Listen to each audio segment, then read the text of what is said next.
International Media TV. Television that listens to you. Hi, I'm Johnnie Burrell. Welcome to the program.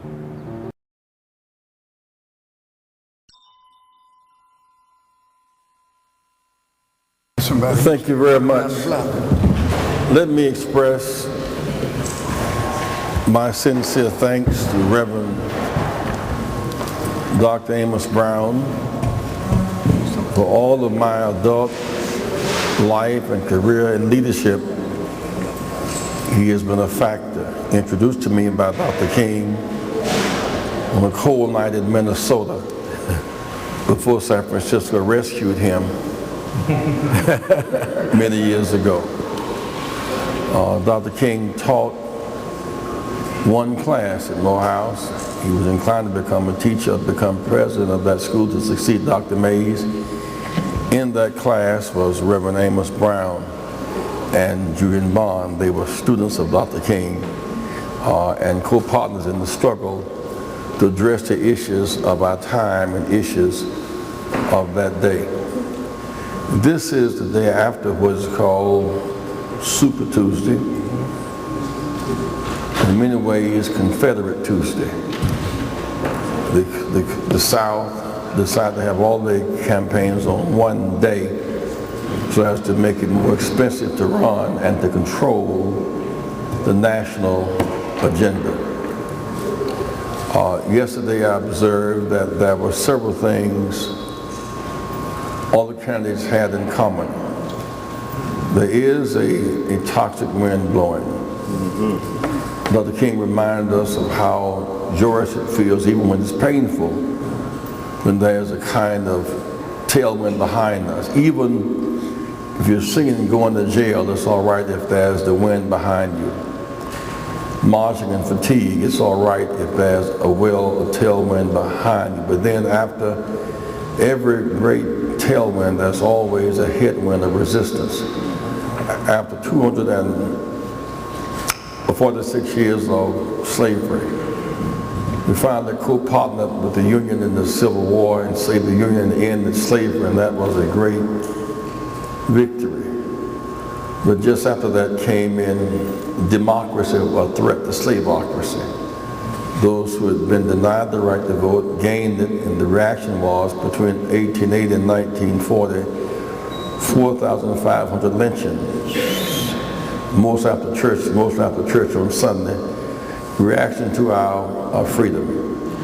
There was a search in the 60s. For the first time, a vast body of Americans, the majority, had a new opportunity to vote.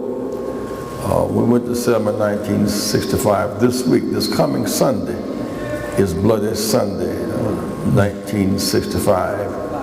Marchers sought to go across the bridge and face horses and sticks and riot gear. I once asked George Wallace on his dying bed, his sick bed, after much conversation, tell me about the Selma Sunday when you unleashed the horses on the marches. He said, I knew you would get around to that. I said, I couldn't talk with you without asking you what happened. He said, well, I did the march as a favor. I said, I don't quite understand. He said, well, on the other side of that bridge was a mob. If I had not unleashed the horses on the marches, the mob would have been worse. It never occurred to him to disperse the mob with the horses.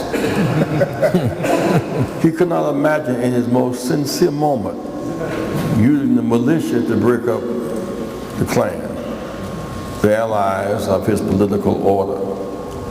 And yet, because of those marches and sacrifices, we made progress. No progress is made without great sacrifice. I looked at the Oscars protest last weekend. It was a measured, mild protest because there was no sacrifice.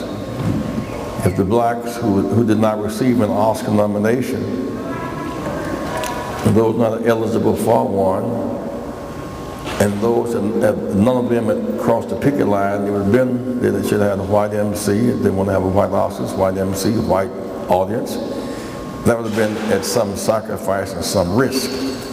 But at least that was a raising of consciousness. 20 years ago, Reverend Amos Brown and Danny Bickwell and I raised the same issue about the Oscars. And the people who they asked to perform that night laughed at us as being not understanding how Hollywood worked. The same people who were willing to march to free Mandela would not march to free themselves. And 20 years later, they now get the message, nothing changes unless there is sacrifice, unless there is some risk-reward relationship. In 65, we got the right to vote. Exciting season in many ways, dangerous but exciting because we knew that if we put forth our best efforts and put our bodies on the line, good things would come our way. We won the Voting Rights Act. The media portrays it as a Voting Rights Act for blacks, but that's not quite the case. Blacks had been denied the right to vote, the protected rights for 85 years, and white women couldn't serve on juries across the South. 18-year-olds were serving in Vietnam. Amos could not vote. Right. You couldn't vote on college campuses. You couldn't vote bilingually. In campaigns, you could not vote proportionally in conventions. We democratized the democracy for everybody.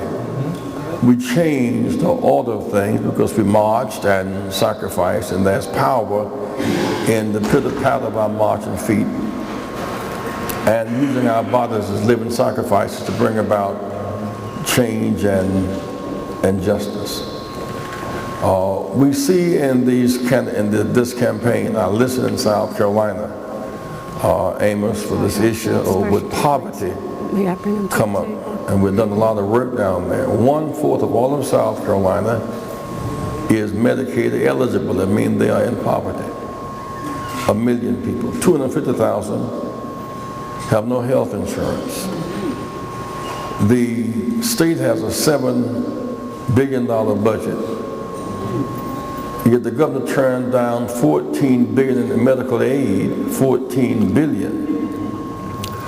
Because it's a quote-unquote Obamacare. If you are for Obamacare, if you're for affordable health and not for Obamacare, you are for an omelet but don't want the eggs. I know that shot past somebody.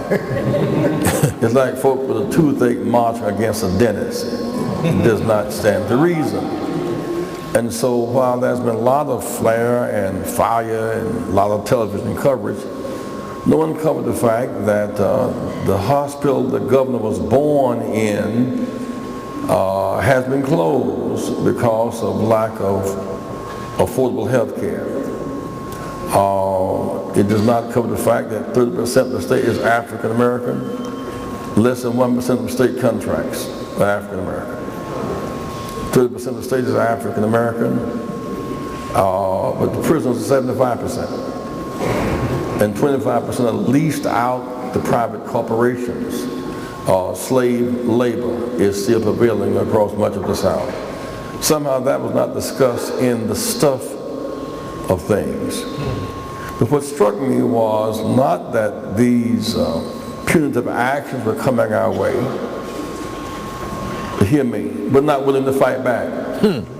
There are also 1,200,000 blacks eligible to vote in that state. 900,000 are registered and 300,000 are not registered. Watch this. The last election, the governor who pulled down the flag after the Charleston 9 had been killed, but didn't pull down the agenda of the Confederates. She won by 60,000 votes. The 400,000 blacks who were registered did not vote. No one has earned the right to do less than their best and expect the best. We learn in Moses, if you get to the Red Sea and God gives you a rod, if you drop your rod because you dropped your faith, it will turn into a snake and go to the state capital of the Washington and bite you. Nobody has the right to do less than their best and to expect the best. 1 million people voting will determine the governor of that state. Ex-slaves have those numbers. In Baton Rouge and New Orleans this weekend, McLean and Romney beat President Obama in 2008 and 2012. They won by numbers less than the number of unregistered black voters. The 27 million blacks eligible to vote, 17 million registered, 10 million unregistered. The stakes are very high, and we've been put here to fight back. We've not been left without a comforter. And one of those great comforters is that vote. And all that we fought for is now under attack. The fight that Mr. Cook is leading at Apple applies to all of us. They want him to devise a plan to make public the telephone conversations. Now, my friends, Robert Kennedy gave Hoover the permission to tap Dr. King's house phone, car phone, office phone, hotel rooms, and paid maid to see if there was semen on the sheets. We have been there before. We reject the idea of the government encroaching upon those liberties. And if they will take on Apple, they should take on the rest of us on this issue of private and protected speech. Don't stop there. The Cruz and Romeo and Rubio and Trump, there are several things they agree on. They don't agree on who should be in charge, but they agree on the same agenda. They all agree that Apple should encroach on our freedom. The same people who don't want government intrusion wants it to intrude to take away free speech. Am I here by myself? They agree that the first act would be to end affordable health care. Where would 18 million with health care now go without affordable health care? They agree to put a crackdown on immigrants. The key to America's growth has been the creativity of people coming from around the world. France for the French, and China for the Chinese. America for those who yearn to breathe free and desire to make a contribution. They agreed that they should lock out refugees. But lest we forget, Jesus was a refugee, born under a death warrant. Say it. And had escaped to Egypt as a refugee. So it's strange to worship a refugee on Sunday. Yes. Say it. Lock the door on refugees on Monday. Say it. Not stand the reason. Or to lock the door on Muslims. Where does it stop? This is a season where free speech is under attack. The Voting Rights Act is under attack. We just got it for the first time in 1965 after 85 years. The Voting Rights Act of Selma has been destroyed with the modification made in Shelby in 2013. It lost its enforcement provisions. Therefore, because those enforcement provisions have been denied, the South has again devised a scheme where most Democrats have been put out of the political process, and blacks in the back of the legislature can vote without power. So all that we fought for is under attack. The good news is we can do something about it. Say nobody has earned the right to do less than their best. Our best is good enough. Us plus God is a majority. I challenge you this day to vote with a passion. Build coalitions with a passion. Work together to end the violence and end the self-destructive behavior with a passion. We fight today in ways we've never fought because all we fought for is under attack. And don't think the worst cannot happen. I remember in Philadelphia, Mississippi, 1980, Jimmy Carter went with your pastor, Reverend Brown, to Ebenezer Church. The day he was giving a speech on human rights, Reagan was in Philadelphia, Mississippi, giving a speech. That's when his friend Goodman Cheney had been killed. about we're back. The Klan was in their paraphernalia. They endorsed him that day. And they asked about, he wiggled and jiggled just as Trump has. And he met me and I asked him about it. He said, well, I don't agree with the Klan because my father showed me birth of a nation. But he had avoided the question the way Trump has dodged around the question. We cannot play with the terrorists known as the Klan with their robes, their hoods, and their history of violence. The bad news is they're coming. The good news is we're not defenseless. They didn't want us to get the right to vote, but we won. I don't know what they gonna do. If they didn't want to end segregation, but we did. But they didn't want us to get in the state legislatures, but we did. If they didn't want us to get in the White House, but we did. They didn't want Mandela to get free, but we did. They didn't want Dr. King to have a Nobel Prize, but he has it. And so we beat they when we turn to each other, not on each other. People who are drunk won't fight this fight because it's a long distance fight. And the race does not go to the swift or to the strong, but those who endure. And everybody can play their role. You don't get too old to fight this fight. Do not forget Moses started preaching at 80. Better be old and make sense than to be young and foolishness. Vote. Many will rally and cheer, but will not vote. If you want Medicaid, vote about it. You want health care, vote about it. And then come to a place like Third Baptist and get some understanding on what the stakes are. For example, I heard them in a debate the other night, and one guy said, Republicans, I will not vote for Trump because I'm a Lincoln Republican. He's not. He's a Goldwater Republican. Lincoln Republican would be for social justice. A Lincoln Republican would be for ending slavery. A Lincoln Republican would be for ending segregation. Talk to me, somebody. Yes, sir. A Lincoln Republican would be for one nation under God. He is a Reagan Goldwater Republican. Well, I'm not for socialism. The highways, are interstate highways, are 90% federal government. All the bridges are federal bridges. They're not private bridges. The bridges are federal. The hospitals are subsidized 75%.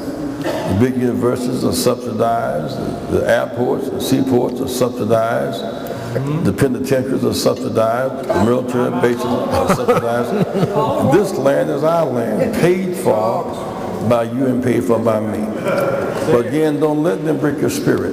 Let us not forget the day Dr. King gave the speech in Washington. We call it the I Have a Dream speech. And I think what's misleading about that, when you get the conclusion and don't get the premise, is that the day he gave that speech, in our lifetime, from Texas across to Florida up to Maryland, we couldn't use a single public toilet. Women and men had to go behind trees to relieve their bodies and say, don't look, I'm relieving my body. We couldn't use the toilets. Black soldiers had to sit behind Nazi prisoners of war on a military basis. I think I'm right about that. Yes. Our money was counterfeited.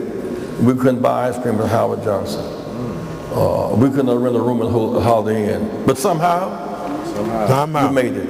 Yes. Because we outmarched them, outfought them, and never surrendered. I talk to people of faith because the faithless can't fight this battle. The faithless drop the rod and won't pick it up and extend it. There's no mountain too high for God. No city God cannot divide. No people God cannot elevate. It gets dark sometime, but the morning cometh. Yes, right, sir. And the Lord is our light and our salvation. Whom shall we fear? Yes. Let nothing break your spirit. Yeah. The contradictions astound you sometimes, because sometimes there's such wickedness in high places. But somebody said, though I cry, though I weep, weeping may endure for a night. But if I hold on and hold out, joy cometh in the morning. Job says, my worst fears came upon me. But though you slay me, yet will I trust you. So it's with that faith that we keep fighting, we keep marching. I want to thank my friend and brother and mentor in so many ways, Reverend Amos Brown, for making this place available today, for making these cooks available today. God bless you and keep up alive. Hey, girl.